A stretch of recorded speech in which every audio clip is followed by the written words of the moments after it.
Hello, good morning. Rishi Sunak's supporters depict him as the grown-up in the room, the technocrat bringing competence to government.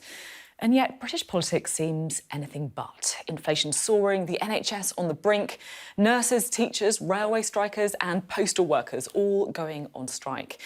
And it appears the most militant troublemakers of all are on the backbenches of the Conservative Party. The Prime Minister must be grateful that the World Cup is here to distract us, and Matt Hancock is into the final of I'm a Celebrity. Well, we have a big guest list for you this morning. We're going to hear from the Transport Secretary Mark Harper on the show. From Labour, we've got the Shadow Levelling Up Secretary Lisa Nandy. The former captain of Wales, Laura McAllister, joins us from the World Cup in Doha. Now, she was stopped from getting into a game because she was wearing a rainbow hat. We'll see what Greg Dyke thinks of that. He's a former chairman of the FA and former director of Manchester United. And we'll speak to Conservative rebel Theresa Villiers, who is pushing the government to abolish all of its targets for building new homes, or compulsory targets, I should say.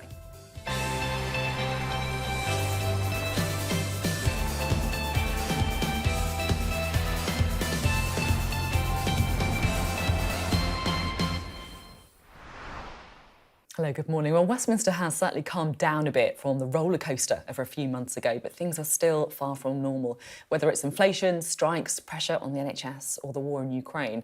Plus, Matt Hancock has reached the final of I'm a Celeb. If you ever needed proof that we're still living in extraordinary times, that really is it. Well, let's crack on, shall we, with our first interview. We can hear from the Transport Secretary, Mark Harper. Thank you very much for being on the programme this morning. Good to have you here. I just want to start with the online safety bill. So people who encourage others to self-harm on the internet, via social media perhaps, now face criminal prosecution. And this, of course, comes after the really sad case of Molly Russell, who took her own life when she was just 14 years old. What I'm confused about is this just applying to children, or will it cover adults as well? Well, look, people don't have very much longer to wait. The second day of debate in the House of Commons on this important piece of legislation is going to take place on Monday, the 5th of December, in just over a week's time. And as is the proper process, ministers will set out any government amendments there are to the legislation at the dispatch box in the House of Commons. So you'll just have to be a little bit more patient. At the same time, though, I mean, this has been briefed out today. I'm not just jumping on this because I want to find out. You guys are putting this out today. Why don't we know what the details are? There's often speculation in the media about what is or isn't going to be in pieces of legislation. This isn't speculation. This has been briefed out. Well, there's often speculation in the media. I think it's better if ministers set out any plans that there are in the House of Commons at the dispatch box, and then they can set out all of the detail about what the government proposes and allow people to take questions on it. So, look, it's coming to the House of Commons. I know it's an important piece of legislation. It'll actually be groundbreaking legislation globally. Ministers have worked on it, and I know campaigners like Mr Russell have worked on it campaigned on it for many years. But we're going to have that further day of debate in just over a week's time, and all will become clear about what the government's plans are at that point. I mean, you say it's groundbreaking, and it clearly is. Lots of parents really worried about it, but not just parents. This is something that affects so many people as well. And so I guess that's why I'm just trying to find out who it applies to. It feels like quite a big deal to me, if it's just children or if it's everybody. Well, look, ministers have taken a lot of trouble to get this right, and there've been lots of people wanting to make sure we protect children, which is absolutely right.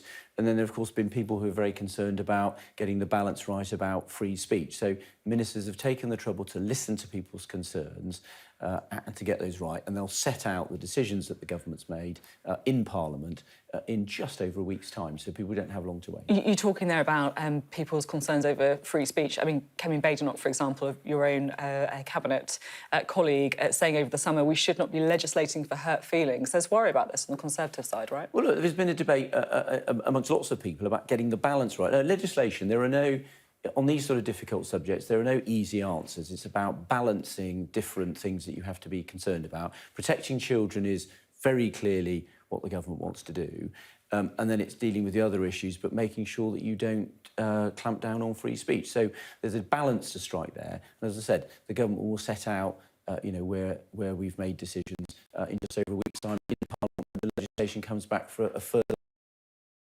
Are you not telling us whether it's just children or because you don't know, or because you just don't think we should be told yet? No, I'm telling you, there's a proper process in Parliament. As a former Chief Whip, I happen to think it's quite important that when ministers set out policies, that they set them out in Parliament first, where members of Parliament can hold them to account on behalf of their constituents. You know, there'll be people in Parliament who are been campaigning on these issues. Ministers can set out the detail, because on these subjects, the detail matters, and they can set out what the government proposes in detail, and then there's a full debate in Parliament on Monday the 5th. OK. Now, talking about harmful behaviour, there's another story that I want to talk to you about, and this is the report into misogyny and racism in the London Fire Brigade. And I'll be honest, you know, I've been a journalist for many years. I've been genuinely quite shocked by some of the examples that this review uncovered. You know, like a Muslim firefighter having pork sausages put in his pocket, a woman having her helmet filled with urine. Nazir Afzal, who is the man leading the review, has said that he's been contacted by lots of people from, you know, the BBC, the NHS, police forces. He wants to see a national inquiry now into other public bodies. Do you agree with him? Well, look, on the London Fire Brigade issue specifically, I listened to the examples that were set out, and frankly, they were absolutely appalling. You know, I worked in business before I was in politics, and that behaviour just wouldn't be acceptable in any workplace. I was heartened to listen to what the Commissioner of the London Fire Brigade said, which is that he accepted the report in full, accepted there was a big job of work to do in his organisation, and he made it clear that that job started now, and he was clear that he was going to root out people who behaved in such a way, and I thought that was very good. Now, and he talked about criminal charges as well, didn't he? Yes, and it was obviously that inquiry was triggered by a specific case, I understand, of the tragic suicide of someone who took their own life as a result of bullying, and that's what triggered the report.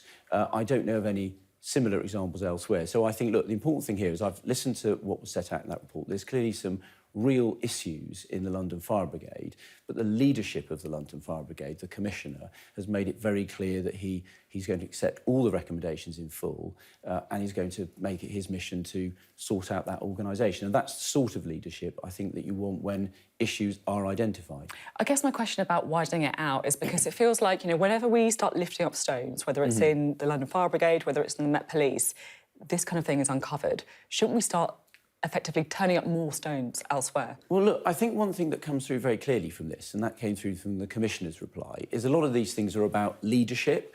So I think what that report highlights, every leader of every organisation, I think, should read that report and just think about whether the way they conduct themselves and the way they lead their organisation means that that sort of behaviour wouldn't be able to happen in their organisation. But do you think that's that something that all leaders, I think... But do you think there should be more inquiries? I mean, it can't just be happening in London, can it? Well, look, that inquiry was set up as the response to a specific set of events, so I don't think you want every organisation in the entire country, when there hasn't been a specific event, to be setting up inquiries all over the place. But I do think all leaders of organisations should look at that report and think about whether it could happen in their organisation, and if they think it could, then they should think about what they need to do about making sure it couldn't. OK, let's talk transport, shall we? You are the Transport Secretary, after all. The UK is facing more rail strikes. How were your talks this week with the RMT's Mick Lynch?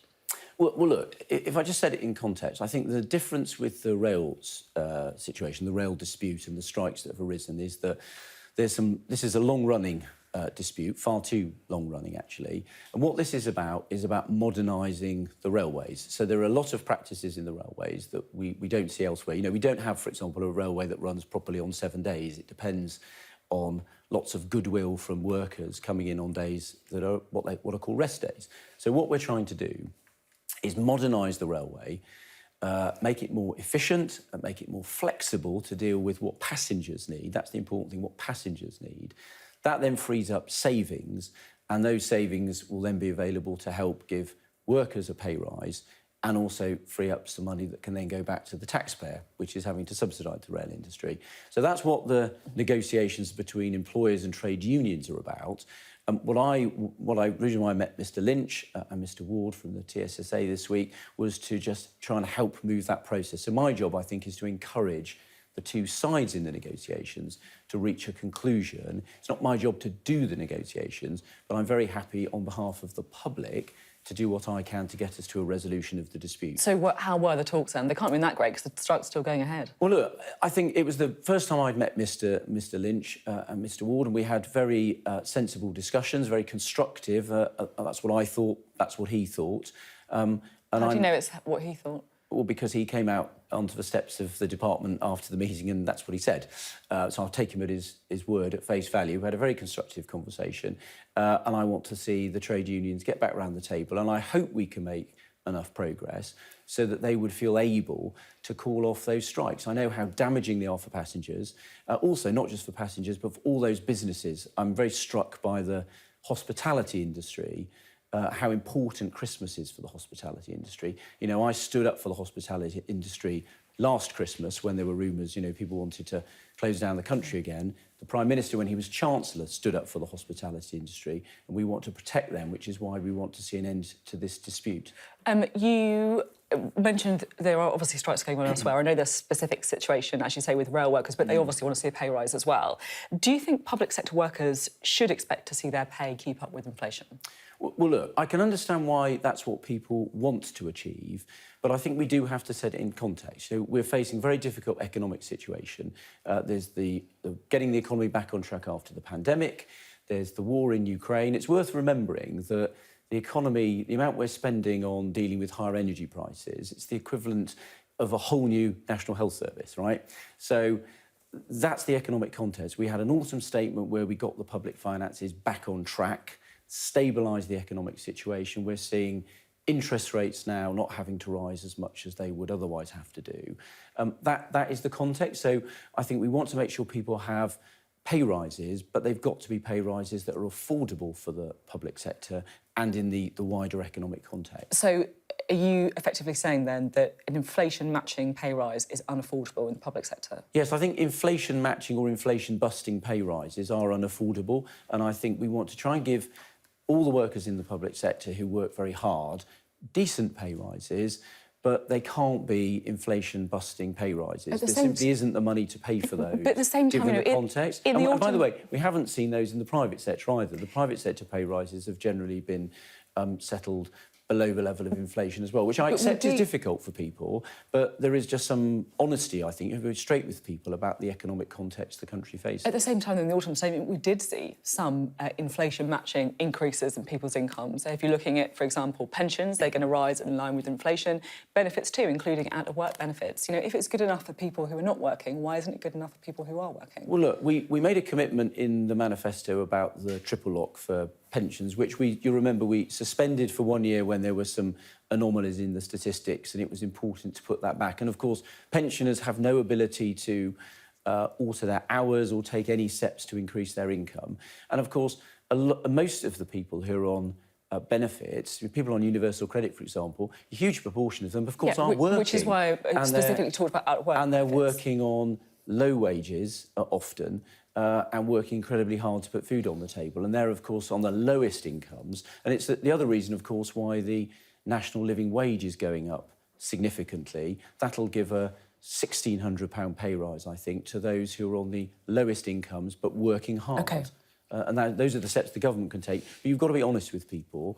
The public purse won't afford inflation-busting pay rises for everybody in the public sector. OK. Just finally on transport, whenever I say that I'm talking to Transport Secretary, there's so many people who get in touch with their horror stories, effectively, of using the transport system in the United Kingdom. So I just want to play you one example of many that we could play. Let's have a listen. Yeah, I've got to go home and see my son, and I've pre-booked my tickets to get them cheaper, to find out that my train from here to Doncaster was cancelled. So I had to purchase another ticket for £25.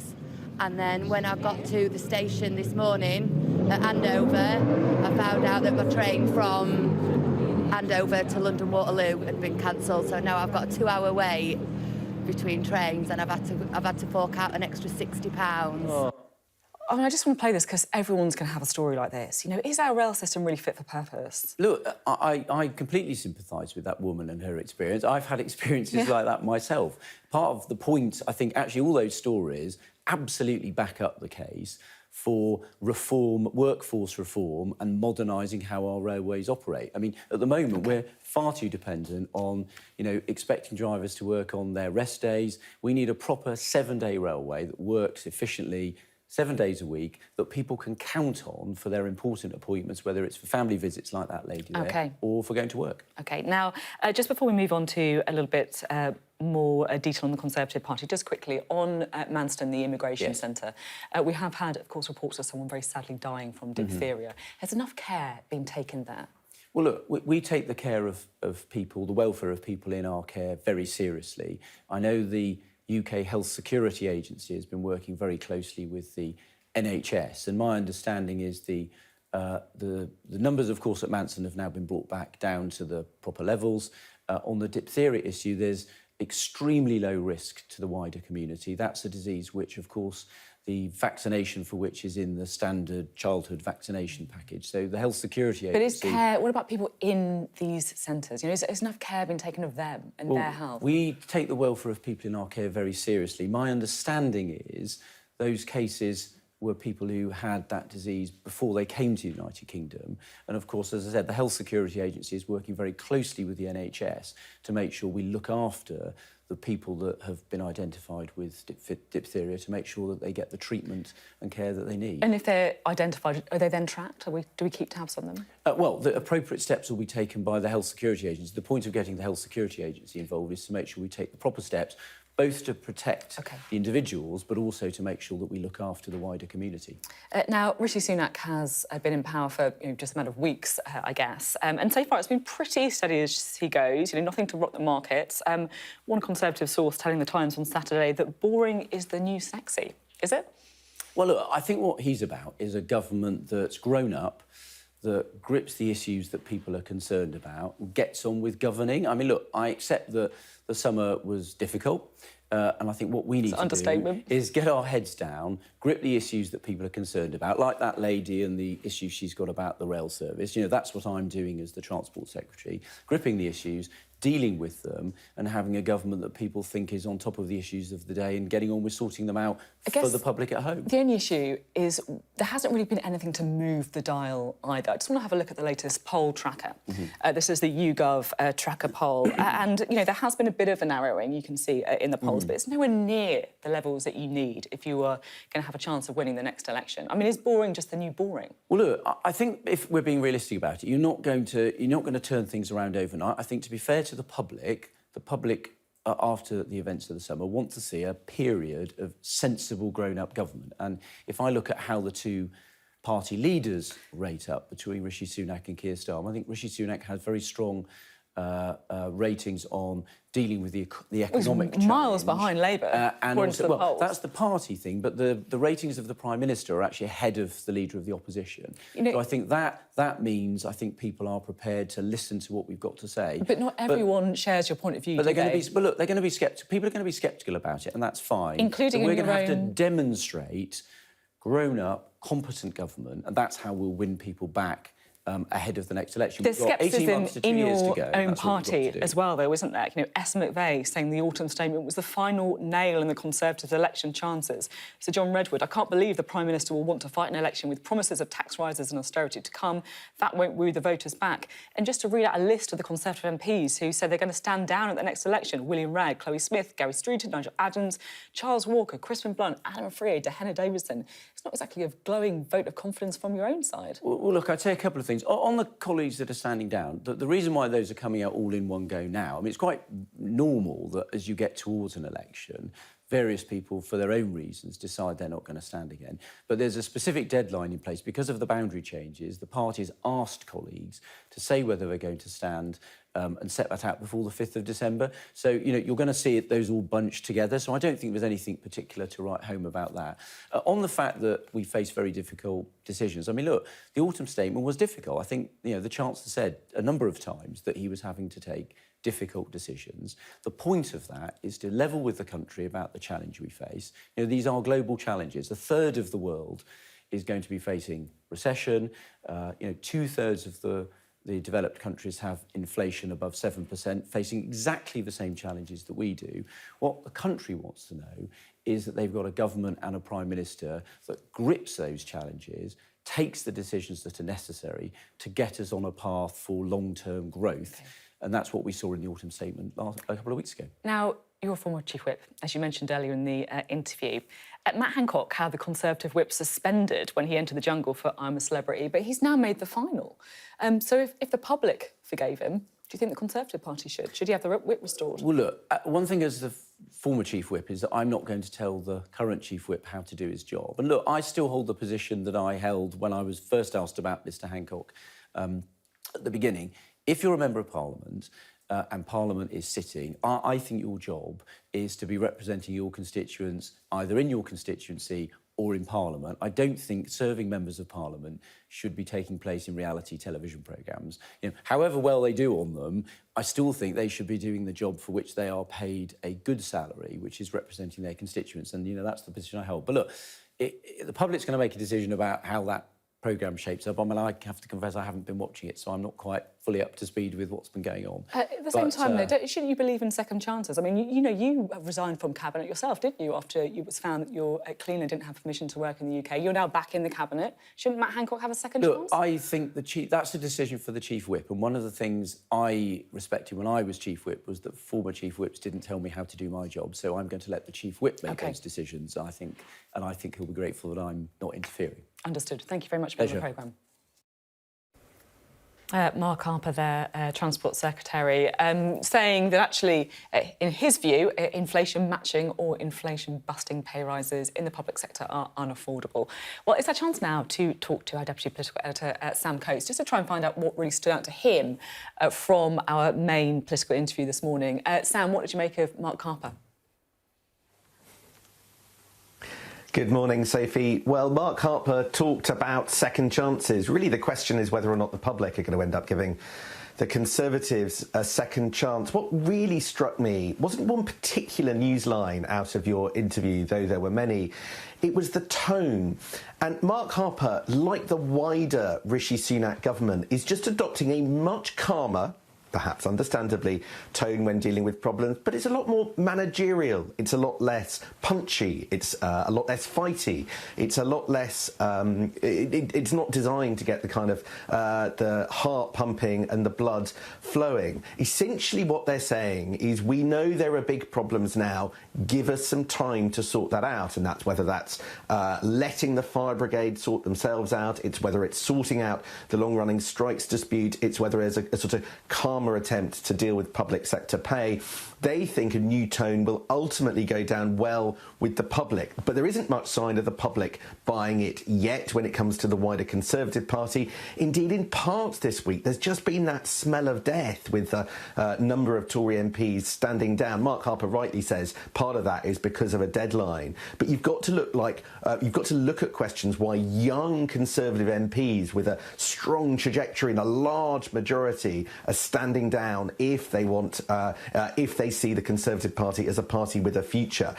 I think Rishi Sunak's team needs to make politics a bit more exciting, or otherwise Keir Starmer, previously derided as perhaps the more beige member of the fight to be in number 10 next time, could actually end up getting an edge. There you go. Really interesting analysis, as always, Sam. Sam Coates, our Deputy Political Editor. Now, should we get Labour's take this morning? We can talk to the Shadow Levelling Up Secretary, Lisa Nandy, who joins us now from Central London. Thanks very much for being with us. We just heard from... You're not in Central London, are you? Apologies. You're in Wigan. This is the kind of thing to get to get right. Now, we just heard from Mark Harper. He's obviously adopting a softer tone towards the unions, but he was pretty clear that public sector pay rises that match inflation or bust inflation are unaffordable. Are they? Well, they're unaffordable because of 12 years of Tory government and 44 days in which Liz Truss and Kwasi Kwarteng crashed the economy. And I think there ought to be a level of humility about that within government. What he should be doing is moving heaven and earth to try and avert strikes coming up this winter. It's been a really tough year for a lot of people and nobody wants to see strikes, least of all the people who are having to resort to strike action. It's worth noting that we're in this position because ministers have been refusing to meet the workforce for some considerable time. It's very welcome that Mark Harper has taken a different approach, met with the RMT this week, and by all accounts it was a very positive meeting. But it is ludicrous that we're weeks away from more strike action and we're congratulating a government minister for simply turning up and doing the very bare basics of his job. At the very beginning of that answer, you said that public sector pay rises that match inflation are unaffordable because of the Conservatives. I'm just interested in that line, because Andy Burnham said, he's right behind the nurses, COVID claps don't pay the bills. Are you saying that actually, realistically, inflation-busting pay rises, including the 19% being asked for by nurses, are actually unaffordable? Well, look, the truth is I don't know. The government hasn't opened the books to us. So in the case of nurses, for example, we're not privy to National Health Service negotiations, and it would be absurd for me to try and conduct those negotiations live on air. What I can tell you is that if we were in government, we would be treating the nurses as partners. They haven't been on strike for 106 years, and they've had to resort to strike action because the Health Secretary, Stephen Barclay, wouldn't even meet them over the summer until it was confirmed that the strikes were going ahead. I was in my local hospital just yesterday talking to nurses, talking to the management. They're trying to work out how they're going to get through those days of strike action together and keep patients safe. They would much rather be at work. And one of the things that we've proposed that would help to ease that burden is to scrap non-dom tax status and expand the NHS workforce, because part of the problem that they've got is not just that they can't afford to put food on the table for their families, but they're overworked and burnt out, and they don't know how they can go on like this. You were pictured on a picket line in Wigan with striking workers back in August. Would you be joining a picket line with the nurses?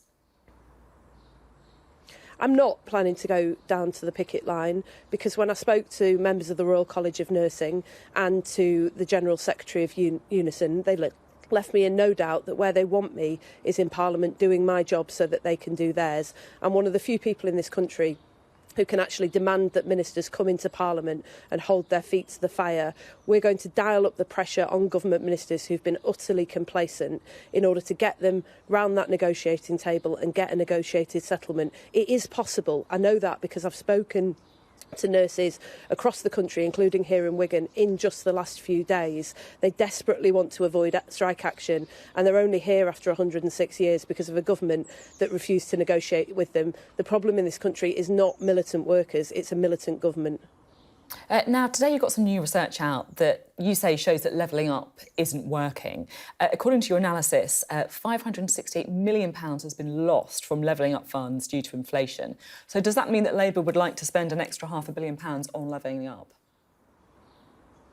No, but we will keep promises that we make, unlike this government. They made huge promises at the last general election that they were going to level up this country, and now they've had to pull their flagship legislation. They've wasted weeks of council's time on bids for investment zones that have now gone into the bin. They had 12 levelling up director posts, which they advertised at the start of this year, that are still not in place. And now we've found out that £560 million has been wiped off the value of those funds because of their disastrous handling of the economy. It's a poor record for something that was the ticket to electoral success for the Conservatives at the last election. And at the next election, we're going to come in, win the trust of the people back and start to set this right. And this week, UK net migration hit an all-time high, 504,000. Is that something we should be comfortable with because there are vacancies in the job market, or is it something that Labour would like to see, a number that Labour would like to see come down? I think that very high levels of immigration are unsustainable because we haven't invested in our young people. We're really proud here in Wigan of the fact that we're able to attract people to come from all over the world and work in our National Health Service. But for young people who live just a few streets away from our local hospital, they might as well as dream of going to the moon as to getting a job there, because the nursing bursary has been abolished and the education maintenance allowance and aim higher and all of the things that built the ladder that helped them to get there. So we believe in a points-based immigration system. That's what we introduced when we were in government. But we want to align that much more closely to skills so that we first invest in our young people to be able to get the jobs that exist and then look to fill vacancies and ask immigrants to come here because they make a significant contribution in order to fill those gaps. There's been a bit of confusion, shall I say, and actually from myself as well, about what Labour's position is when it comes to migration. Keir Starmer gave a speech, didn't he, last week to the CBI, and the Daily Telegraph headline was "Starmer, UK must wean itself off migrant labour." The headline on The Independent was "Labour pledges to relax immigration rules." What is Keir Starmer's position on immigration? Does he think it's too high, or does he think there should be more of it? Well, we want to see a government that invests in young people in Britain first and foremost to fill labour shortages, but we recognise too that immigration has a significant contribution to make, not least at the moment where you've got short-term gaps in the labour market that currently can't be filled. So last Christmas there was a consensus that during the petrol crisis it would be worth relaxing rules temporarily to get HGV drivers to be able to deliver petrol and keep the country moving. But we want to see a sensible approach to immigration with a plan. And at the moment what we've got is this absurd situation where the government floats these ideas, like cutting foreign student numbers, which is their latest. Only 2 weeks ago the Higher Education Minister was bragging about the fact that they'd attracted 600,000 students to come and study here in Britain a decade earlier. And now we've got ministers posturing, saying that they're going to crack down on the very people that just 2 weeks ago they were begging to come here. We need a serious plan to fill our labour shortages and invest in young people here in Britain, not these back-of-a-fag packet policies that unravel as soon as they're announced. Now, you published a book this week, All In, How We Build a Country That Works. I just want to read you the first line of the New Statesman review that says there's an alternate universe in which Lisa Nandy won the 2020 Labour leadership election. For anyone wishing to imagine the kind of leader she would have been, her new book, All In, will help. So what would be the main difference in Labour policy then if you'd won in 2020 rather than Keir Starmer? Well, I think the fact that I'm writing this book and I was tasked with Keir in thinking through how we're going to rebuild this country from the ground up, drawing on the contribution and the potential and the assets in every person in every part of Britain, shows you that we are a team and that we're drawing on the strengths of very different parts of our labour movement in order to speak directly to the country. That it's been a significant privilege to serve as Shadow Foreign Secretary, but when I was moved into this position a year ago, it was because we know that the only way that we're going to rebuild this country is by recognising the contribution that people have to make in every part of Britain that's been written off and written out of the national story by this government. We're determined to set this right. That's what this book's about, and Keir is fully behind the fact that we've got to have not just a critique of the Tories, but be a genuine alternative. That's what he was setting out this week, that's what Rachel Reeves has been setting out, and that's what I've helped to set out in this book that was released this week. Very quickly, because I do have to let you go. Matt Hancock's made the final of I'm a Celebrity. You know, politicians normally get voted out first. Why do you think he's done so well? I don't know, but I think he should be at work. He's still being paid to be a Member of Parliament, and if he's anything like me, he'll be absolutely overwhelmed with cases of people who just don't know how they're going to get through the hardest winter imaginable because the Tory government, of which he was a central part, has crashed the economy and left people paying the price. I think he needs to get out of that jungle, get back to work and start repairing some of that damage. OK, Lisa Nandy, thank you very much indeed. Thank you. Now, in just a moment, we are going to speak to Greg Dyke, the former chairman of the FA and former director of Manchester United.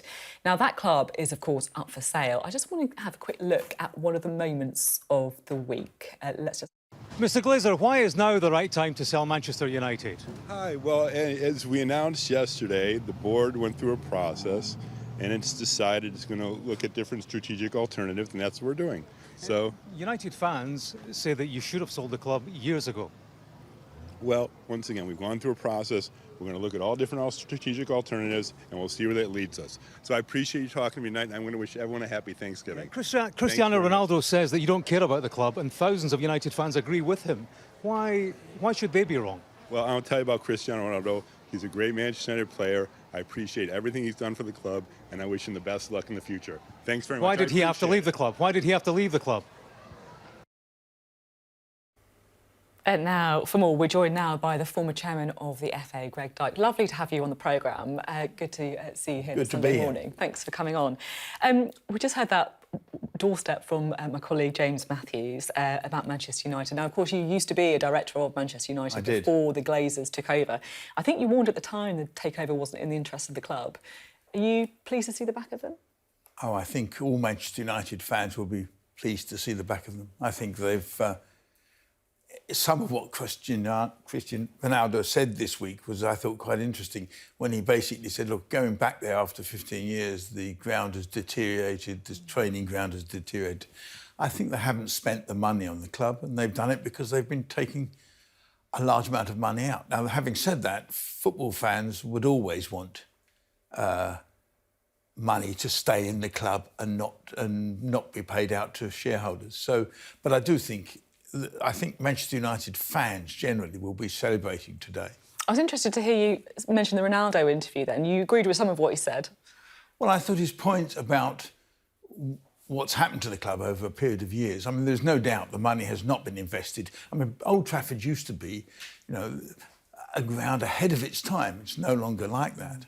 The training ground is no longer like that. The world catches up and you have to spend capital. And they haven't spent it. They've taken the money out. I just wonder if there's a bigger point here as well, not just about Old Trafford. In Germany, for example, they've got rules to stop a single owner having too much dominance in controlling clubs. Supporters have a much greater role as well. Is there an issue with English clubs? They can be bought and sold almost like second-hand cars. Oh, I think there is. I mean, there's no doubt. In Germany, 51% is owned by the fans. It was interesting that when the European Super League came up, there were no German clubs there involved because their fans didn't want that.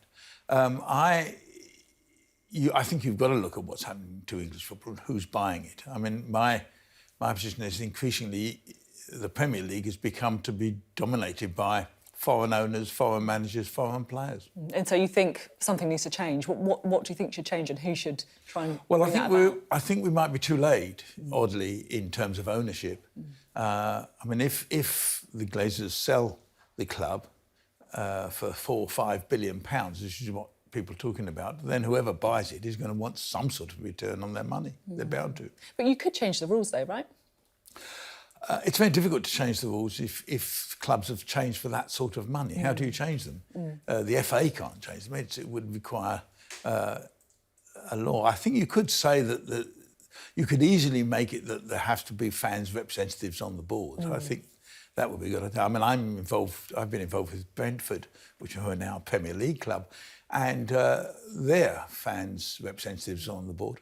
Wonderful club. I've been to a few games at Brentford, I have to say. I was chairman for a while, for quite a long while, but I was chairman in the days when we used to have a whip round to pay the wages. Today, it's brilliantly run, and I think it's a big success story. Yeah, definitely. I'm keen to talk to you about the World Cup as well. What do you make of the decision to hold it in Qatar? Well, it was always a ridiculous decision, and it was corrupt, basically. I mean, you have to accept that most of the people who voted for Qatar, or the executive who voted for it, most of them were driven out of football for corrupt reasons, for corruption. It was a bad decision. It didn't meet. I mean, the FIFA's own safety committee recommended strongly against it, which is why in the end it had to be moved from the summer to the winter. It isn't big enough. It hasn't got... if you wanted to put a World Cup in the Middle East, first of all, you'd have had to accept that it wasn't going to play in the summer. But secondly, you'd have done it through 4 or 5 countries. You wouldn't put it... the 6 stadium in one city. It was a silly decision, I think.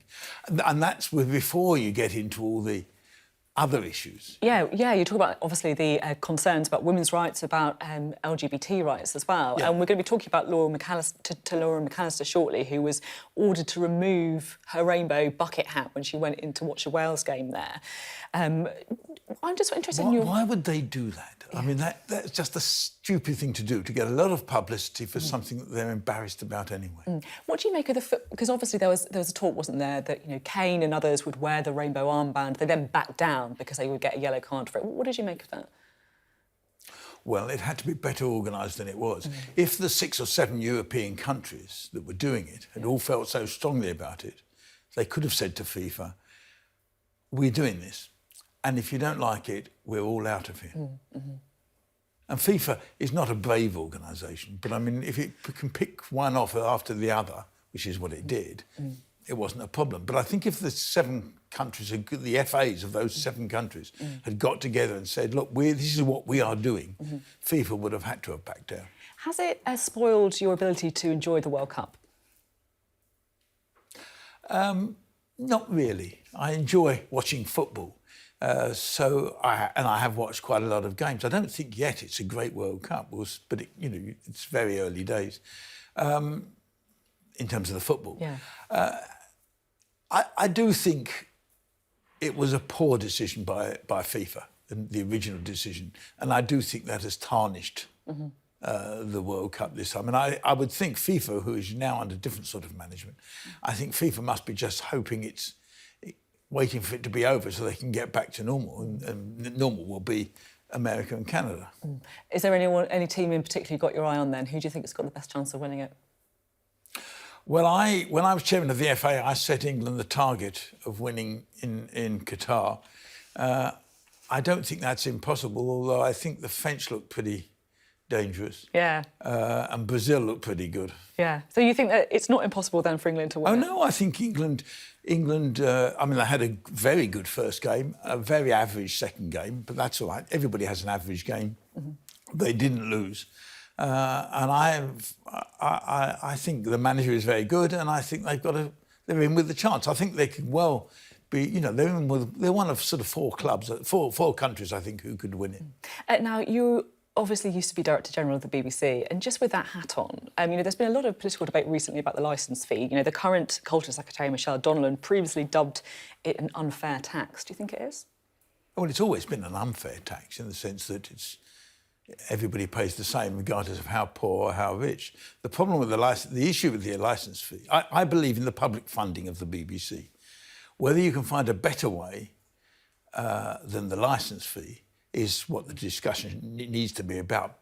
But it's got to be a better way that doesn't give more power for the politicians to influence the BBC. Is there a better way that you can see? Or? Well, I spent many years. And I think there are other ways of funding the BBC from the public purse. But if you look now, I personally don't think this is a big issue now because I do think we're in the dying days of this government, and I think my impression has always been that the government of the day in the end doesn't like the BBC, but the opposition does. So. The BBC gets a better period when a new government comes in, and I suspect that's what's going to happen in the next 2 years. And just finally, the upcoming media bill also expected to have a decision on Channel 4 privatisation. And what's your position on that? Well, there was no argument for privatising Channel 4. It was a ridiculous decision or thought in the first place. And the Secretary of State who had it said, well, if they get privatised, they can challenge the big players in the world that have emerged, the streamers. That was never real. The only way that Channel 4 makes any sense if you turn it into a private operation and sell it is if it's part of something that's much bigger. And I can't see the reason for doing that. OK. Really interesting to have you on the programme. Good to talk a bit about football as well as on the politics show. Thank you. Thank you. Greg Dyke there. Now, we mentioned our next guest. She won 24 caps for Wales. She's a former captain of the Welsh women's team. But when she turned up to support her country in their World Cup opener against the USA, she was told by security guards that she couldn't get into the stadium because she was wearing a rainbow hat. Now, Laura McAllister, who is a gay woman, she described the experience as heavy-handed and intimidating. You can see there the hat. And the experience that she had when she tried to get into that Wales game. Well, she joins us now from Doha in Qatar. It's extraordinary looking at that footage. So just talk us through what happened. You're in Qatar, it's Wales' first match, you're in your hotel room or wherever you're staying, getting ready for the match, and you, of course, put on your bucket hat. Yeah, well, Bore da, good morning, first of all, Sophie. Yes, look, I think the first thing to say is it wasn't just me that was in that predicament. I've had a louder voice because of my role here. I'm an ambassador for Wales, for the Football Association of Wales and the Welsh Government, so I guess I've had a bigger platform. But there were others in the same position. There were several friends and colleagues of ours who'd had their hats removed and confiscated, or indeed, in a couple of cases, thrown in the bin, which is pretty insulting. And of course, the reality is we were told by FIFA before the tournament that rainbow attire and rainbow symbols would be permitted inside the stadiums, quite rightly so too. So to be perfectly honest, I hadn't really thought that there would be any kind of issue with entering the stadium. We were doing this in a respectful way, but we were making clear the values that we stand for as a nation. And for us in Wales, we're the smallest country represented in this World Cup that's that's actually qualified, and it was really important for us to use our role in the World Cup as a platform to show what we're all about as a nation, and that's about human rights for everyone, and not excluding the LGBT community from that. So that's partly why it was so disappointing, rather than the personal intimidation. What exactly did they say to you? I'm just intrigued. You know, when they stopped you, and you can see the video there, that happening, what was the reason that they gave? Well, we'd had word passed back to us in the queue that some of our colleagues from the FAW and other fans had issues with their rainbow hats. So a couple of us who were standing together sensed that something was likely to happen, but obviously we weren't prepared to take our hats off. You know, it was, as I say, it's an important emblem, if you like, for our commitment to human rights and equality for all. But when I went through the security scanners and I came through the other end, one of the female security guards pointed to my hat and said, "Take off." And I said, "Why?" You know, I have to emphasise, we were being really polite in all of this. There was no point at which we tried to seek any confrontation. I asked why, and she simply replied, "Regulation." So I asked, which regulation? Because obviously, you know, I work with the FAW and I'm involved with UEFA, so I do know the regulations, and she couldn't really answer. So another lady came forward and said the same, "Take hat off or you can't enter the stadium." And again, I asked why, and they simply came up with the word regulation.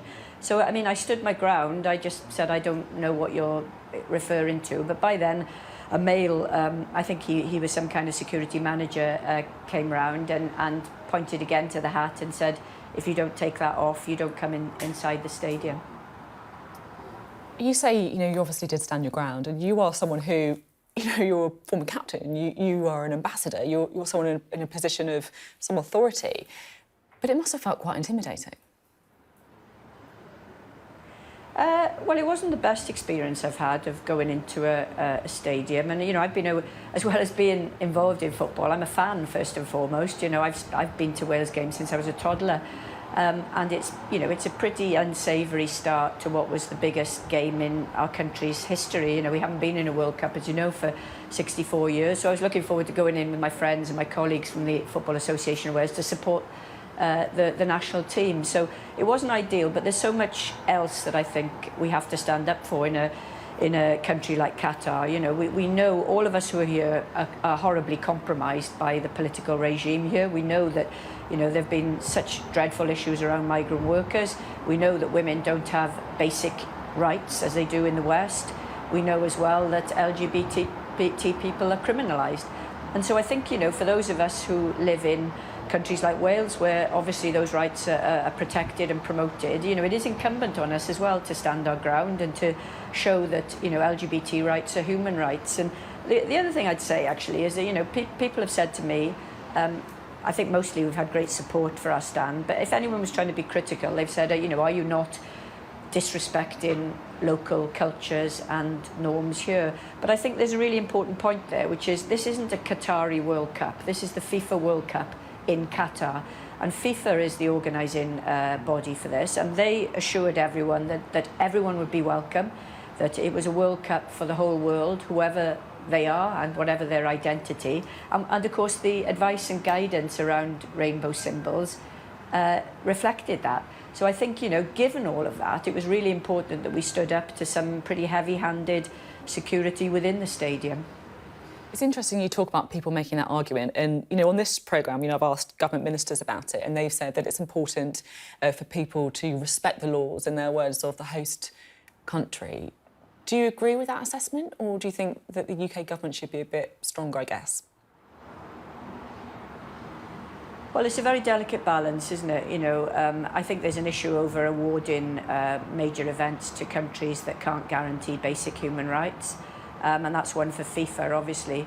But I mean, we have to live our values whilst we're here, you know, and I've had nothing but support from our government in Wales, and indeed from the Welsh public. And I think there's lots of people at home who are trade unionists, who are feminists, who are LGBT people or activists or allies, and they felt very uncomfortable about coming to Qatar. So those of us who are here in a work capacity have a duty, I think, to speak up for them and to show that, you know, that there is an alternative equality, if you like, in our countries, which I think is really important, you know, because otherwise, how do we ever have conversations about change? And you know, I don't want to be disrespectful to anyone in Qatar, but I think the very fact that we've been able to highlight this issue, you know, people, Qatari people and other nations have talked to us as Wales fans wearing our rainbow hats. They've talked to us about what we're about and what those symbols represent. And in a sense, that's what a major international sports tournament has to be about as well, because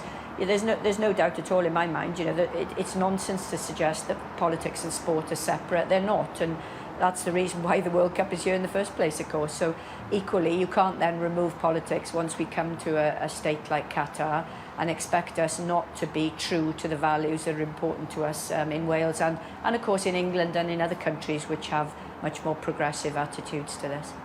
And fair play to you as well for, you know, doing this interview. You're there in Qatar and you are, you know, sort of taking on, if you like, some of those prejudices by giving us your view as well.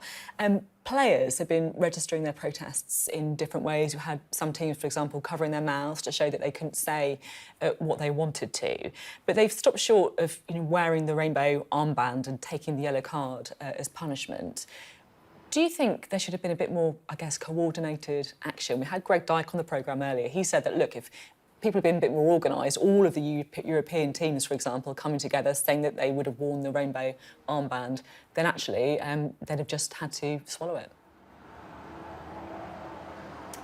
Well, I think there's a few things to say there. You know, I think it was fundamentally wrong of FIFA to intervene in the players' environment on match day. I mean, that's unforgivable. You know, the players are here to play football, and whatever the issue, there shouldn't be conversations with players about what they wear on the field of play on the day of a match or hours before kick-off, which of course is what FIFA did with England and indeed with us in Wales.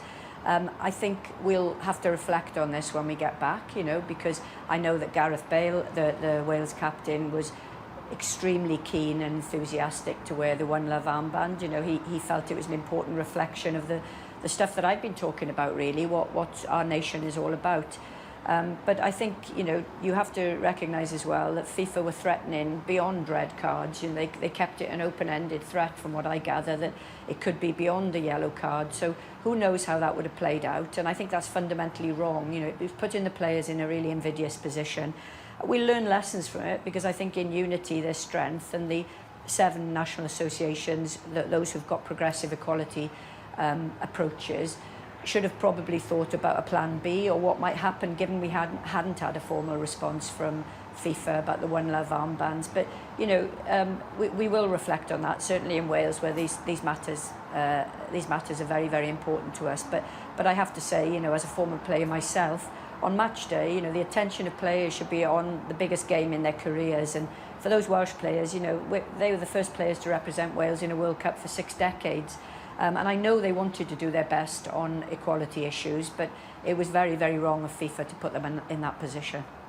Talking about the biggest game of people's careers, Wales are, of course, playing England. I'm not going to ask if you're going to watch the game, because I certainly know the answer to that one. But do you think Wales have got a chance of beating England?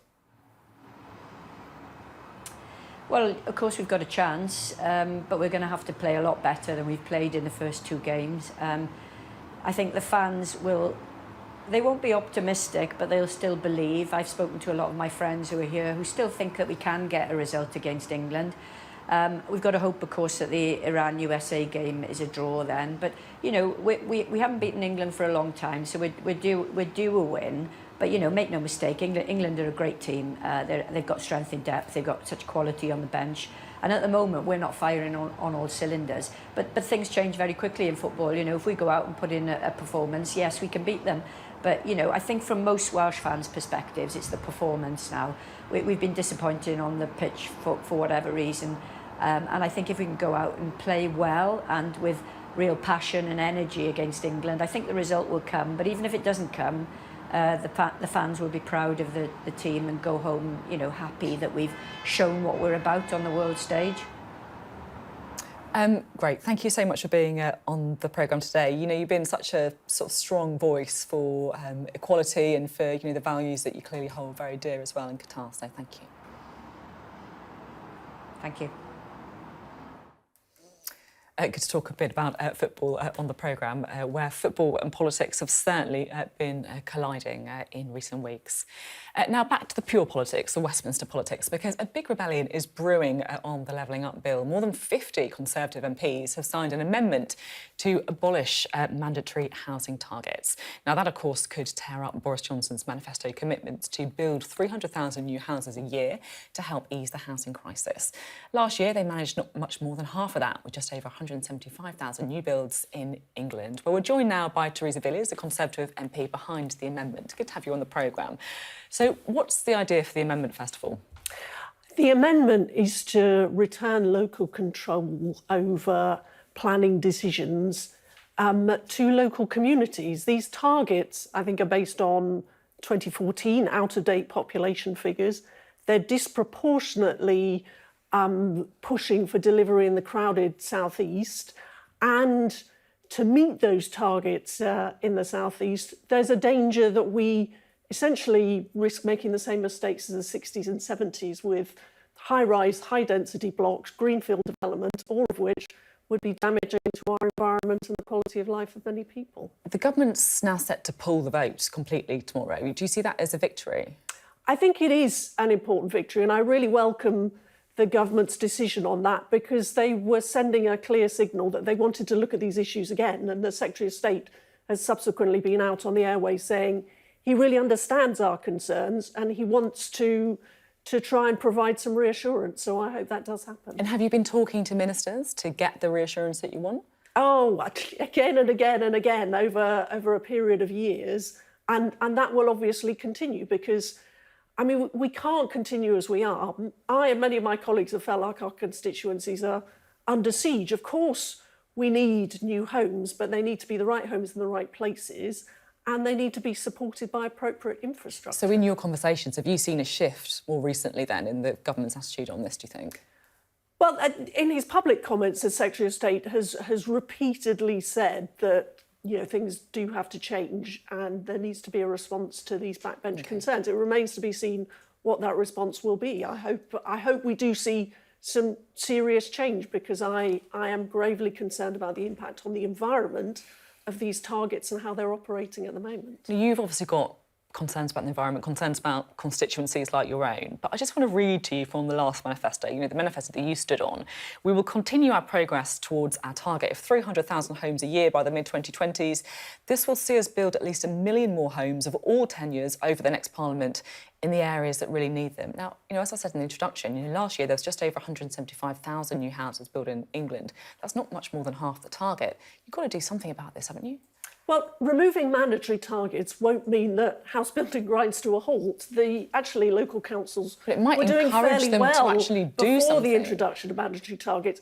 I mean, we just have to look, for example, at the experience of local plans, which are local neighbourhood plans, where you give communities in a relatively small area more control and power and responsibility over home building. And in those instances, they've really stepped up. Local decision-making, taking communities with you, is a way to deliver new homes. We also need to see homes being much more central to the government's regeneration of towns and cities around the Midlands and the North. They can be a positive part of levelling up, whilst at the same time taking the pressure off some of the hotspots across the rest of the country, particularly the south and London. Come on, you can't really expect us to believe that, you know, local residents can be like, yep, let's have loads more homes in our communities. That's not how it works.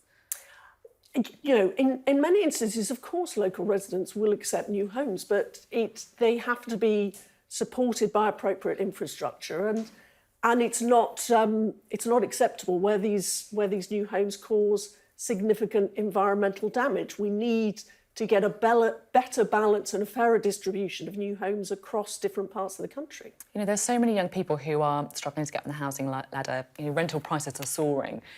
What reason are you giving those young people to vote Conservative?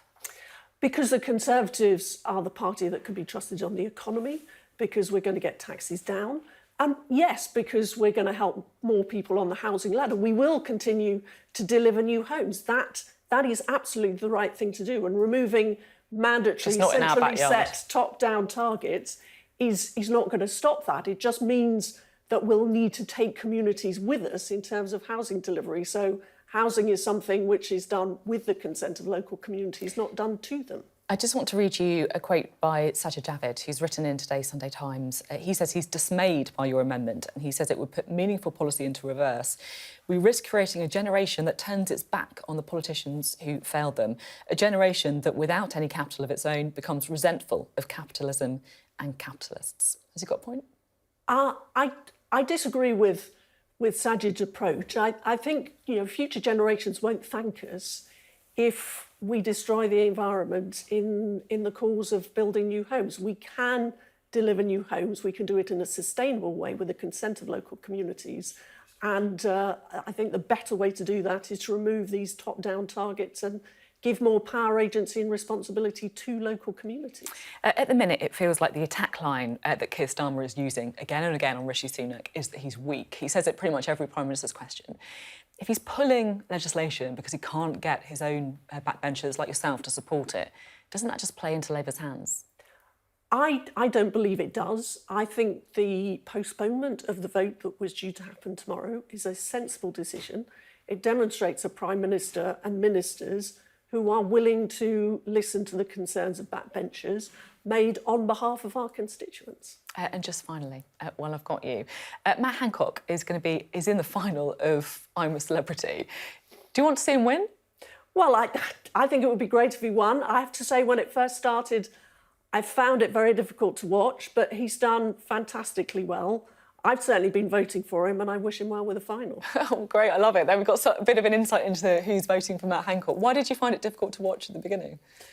Well, I suppose it's a fairly sort of excruciating sort of thing to see people go through. Buried alive or gunged or, made to eat various parts of animals' anatomies. But he's showed incredible resilience and bravery going through those tasks, and people can see him for the engaging and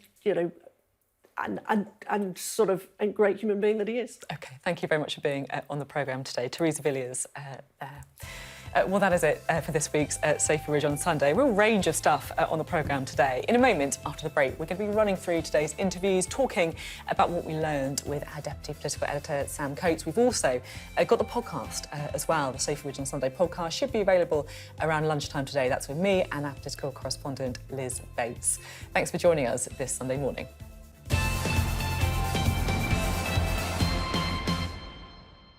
Hello, good morning and welcome to Sophy Ridge, The Take, where we take a look back in a bit more detail at some of the subjects that we've been talking about with our guests in the last hour.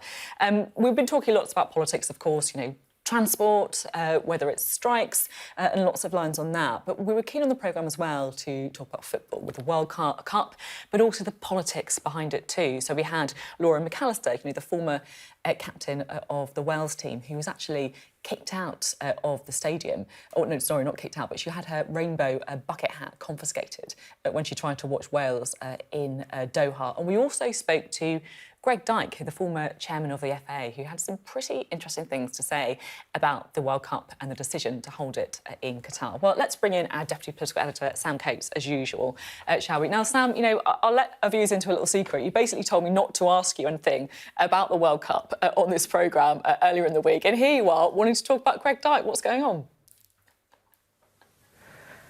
I know.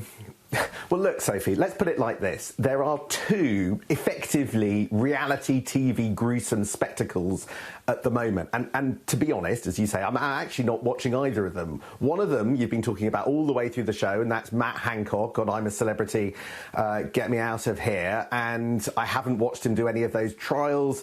But what's been interesting is how politics is laced through that. Has he been undergoing something of a public rehabilitation? What role does politics play in something like that? He could win, which is pretty extraordinary for what 2 weeks ago was one of the most unpopular politicians in the country. But the bigger, wider political story is the World Cup in Qatar. And that too is something of a spectacle where the politics is absolutely critical to what's going on. from the sheer number of global politicians that have descended on Qatar to the amount of money that's being spent there. But there are big questions about whether or not it was the right decision. So I just thought the most striking moment for me this morning was a man who's worn many, many hats in his time, Greg Dyke, particularly ex-chairman of the Football Association, saying this to you. Well, it was always a ridiculous decision, and it was corrupt, basically. FIFA's own safety committee recommended strongly against it, which is why in the end it had to be moved from the summer to the winter. It isn't big enough. It hasn't got... You know, if you wanted to put a World Cup in the Middle East, first of all, you'd have had to accept that it wasn't going to play in the summer. But secondly, you'd have done it through 4 or 5 countries. You wouldn't put it... You know, there are 6 stadiums in one city. It was a silly decision, I think. What do you make of the... Because obviously there was a talk, wasn't there, that, you know, Kane and others would wear the rainbow armband. They then backed down because they would get a yellow card for it. What did you make of that? Well, it had to be better organised than it was. If the 6 or 7 European countries that were doing it had all felt so strongly about it, they could have said to FIFA, we're doing this, and if you don't like it, we're all out of here. Yes, some pretty strong words there from Greg Dyke when it comes to the World Cup. I mean, I'm someone, I have to admit, Sam, who's been watching both of the gruesome reality TV spectacles of I'm a Celebrity and the World Cup, as you put it, avidly. I'm interested to get your view on the Greg Dyke line, because he's very critical, isn't he? The government line so far has been, look, you have to respect the law of the host country. Do you think that's good enough? Well, listen, I actually thought that Greg Dyke said something even more devastating.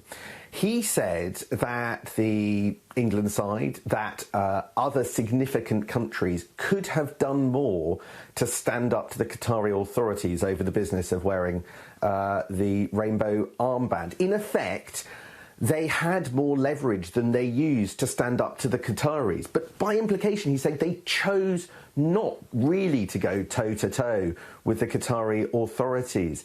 And I think really, Sophie, that's kind of the story of this World Cup.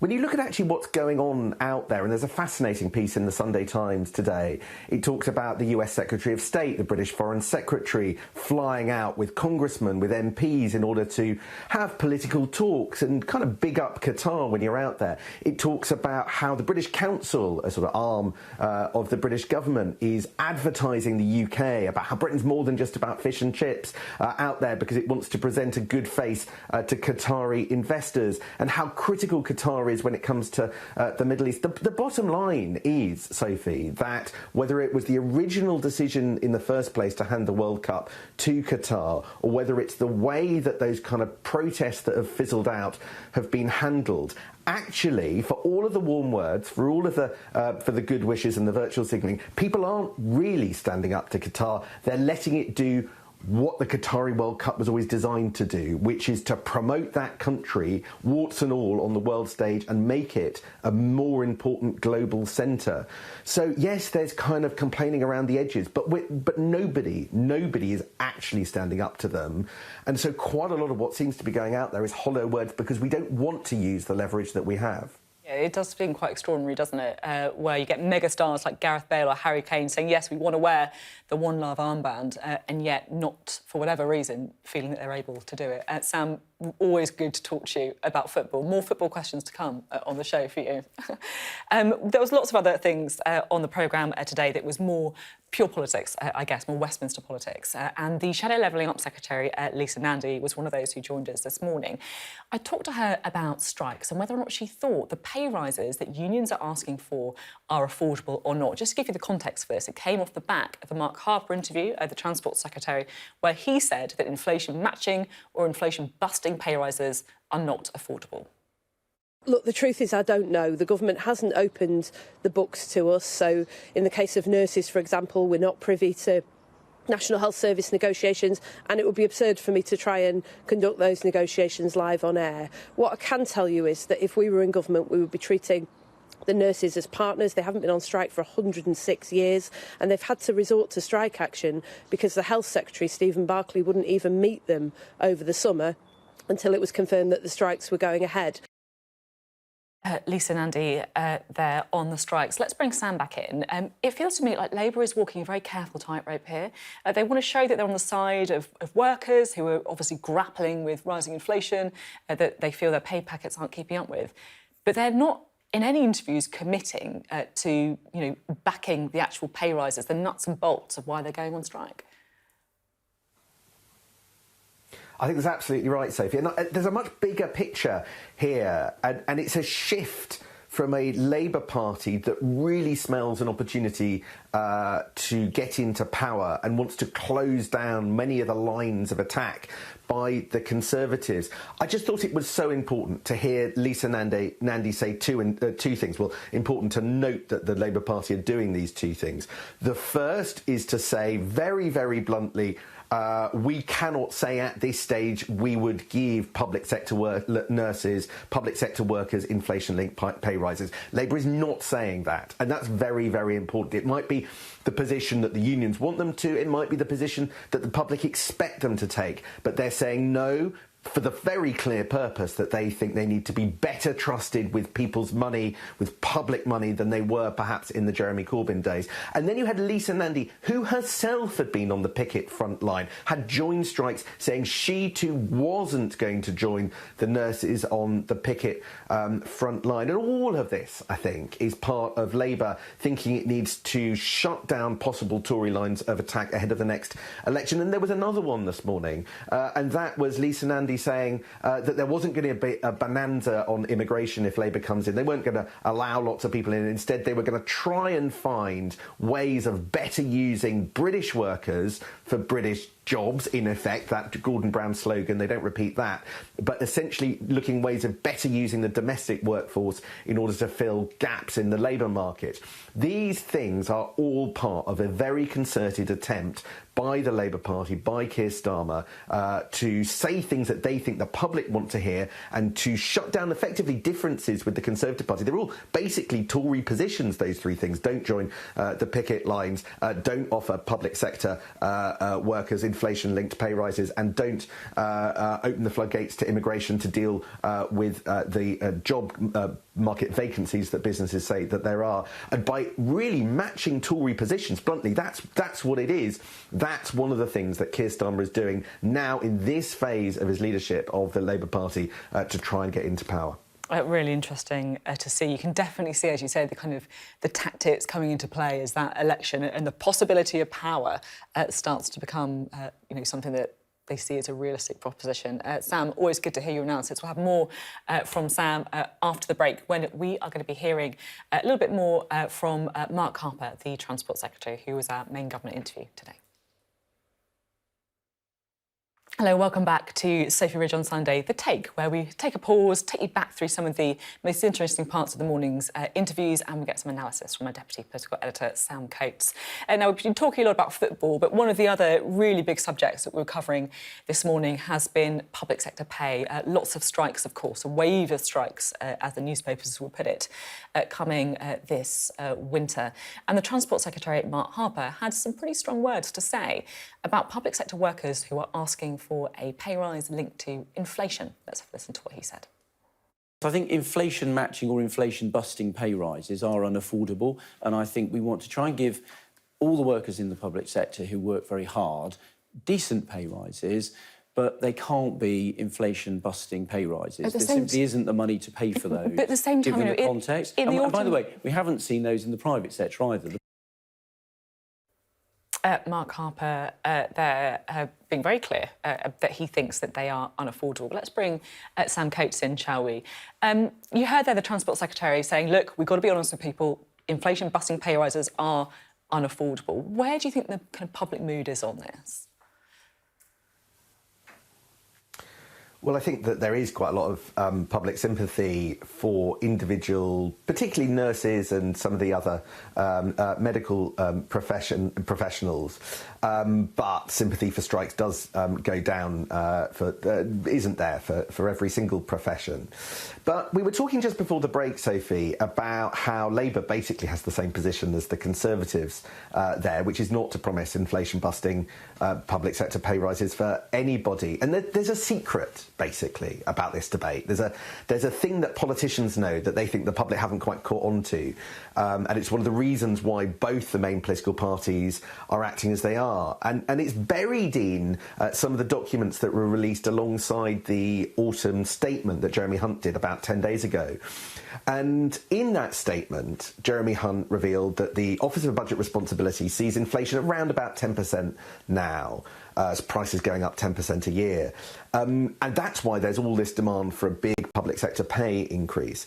But the truth is that by the end of next year, so by the end of 2023, the Office of Budget Responsibility's path for inflation, it basically suggests that it'll be right back down to quite close to 2 or 3%. In other words, there is a temporary problem with wages lagging massively behind inflation, but both the political parties are putting some faith in the OBR, who are essentially forecasting that problem is going to go away before the next election. And that's why ministers are being quite tough. They think by the time of the next election, actually those pay rises will be ahead of prices. And Labour feel that they can do that as well. And so they think that politically the issue of public sector pay is a year's worth of pain facing down those wanting more, but partly because they can't afford, and tactically partly because they want to show that they're tough on the public finances. Labour aren't going any further than the Conservatives, but they think that this problem won't be there by the time of a 2024 general election. But that's a bet, right, Sophie? That's a bet that actually prices don't continue staying, inflation doesn't continue staying high because of ongoing problems with Russia and Ukraine. It's a bet that that's when the next general election is, that we last with this Parliament until 2024. And I think that you can't be certain about that. But that managerial approach from the Conservatives, I think, is currently made easier by the fact it's matched by the Labour Party. But that a different kind of tone from Mark Harper, I think, that we were talking about earlier, I think is really striking. And there are some Conservatives worried that actually the Rishi Sunak premiership is a little bit bloodless, that they want to look like they're fixing problems behind the scenes. They'll know they'll be unpopular for a short period, but this is the best way to win back public trust when, as the voting intention polls show that you showed earlier, the Labour Party are so far in front. Let's hear Mark Harper deal with exactly that. Is the Rishi Sunak premiership exciting enough? Look, I think what he's about is a government that's grown up, that grips the issues that people are concerned about, and gets on with governing. I mean, look, I accept that the summer was difficult. And I think what we need to do is get our heads down, grip the issues that people are concerned about, like that lady and the issue she's got about the rail service. You know, that's what I'm doing as the Transport Secretary, gripping the issues, dealing with them, and having a government that people think is on top of the issues of the day and getting on with sorting them out for the public at home. The ratings of the Prime Minister are actually ahead of the Leader of the Opposition. You know, so I think that means, I think people are prepared to listen to what we've got to say. But not everyone shares your point of view, But they're going to be, but look, they're going to be sceptical. People are going to be sceptical about it, and that's fine. Including so we're in going to your have own... to demonstrate grown-up, competent government, and that's how we'll win people back. It's interesting, isn't it, whether or not the kind of steady-as-you-goes approach is the right thing to do to try and, you know, get a bit of stability back after a, frankly, completely bonkers few months in Westminster, or if actually they need to take some risks to do better. Which do you think it is, Sam? I think that Rishi Sunak needs to show that he can impose himself on the party, whether it was the housing debate you were having with Theresa Villiers, whether it was some of the discussions around Brexit that we were having this time next week. It's not clear completely to me that Rishi Sunak can command the Conservative Party yet. And there are just some straws in the wind of problems to come. In fact, yesterday's Times suggested that allies of Boris Johnson are suggesting, and get this, and it's hard to get your head around, that they are suggesting Boris Johnson could mount something of a putsch as soon as after the next local elections. Now, that feels incredibly unlikely to me, but the fact that there are some people saying that and potentially even believing that is a marker of how unstable it is below the surface. I have found Conservative MPs who do think that Boris Johnson might want to come back at the very latest after an election as leader, even though the maths on that, again, confuse me and it seems very hard to do. And so this question of strength, which is being weaponised by the Labour Party, who are turning it into a question about whether Rishi Sunak is too weak to lead, is going to be something potentially that dogs the party. And calm managerialism, steady as she goes, trying to fix intractable problems, which is Rishi Sunak's instinctive way of governing, his instinctive way of doing politics, may not match the kinetic sound and fury that we have of the next few weeks and months. Yeah, one of the things that stood out to me from the Sunday papers, actually, was saying that Labour are trying to basically use the word weak as much as possible in relation to Rishi Sunak. Even though it's not something that is actually really coming up with focus groups, they think if they say it enough, then it's going to stick. Exactly, and you hear it every week now from Keir Starmer at Prime Minister's Questions. It's that charge of being weak. And the problem, Sophie, is that some Tory MPs agree because they feel that they can pressure Rishi Sunak into doing what they want. They feel that without a proper mandate, because Rishi Sunak was never voted in by Tory members, he is the third Prime Minister in this Parliament, he is weak in that sense that they can exercise power over him. He's got to show that's not true. Thanks very much, Sam. Always good to talk to you. Sam Coates, our Deputy Political Editor. Well, that's it for Sophy Ridge on Sunday, The Take this morning. Do check out the podcast. You can hear back all the interviews if you miss them, plus a bit of analysis from myself and Liz Bates. Have a lovely Sunday. Thanks for tuning in. See you next Wednesday, 9 p.m. for Sophy Ridge, The Take.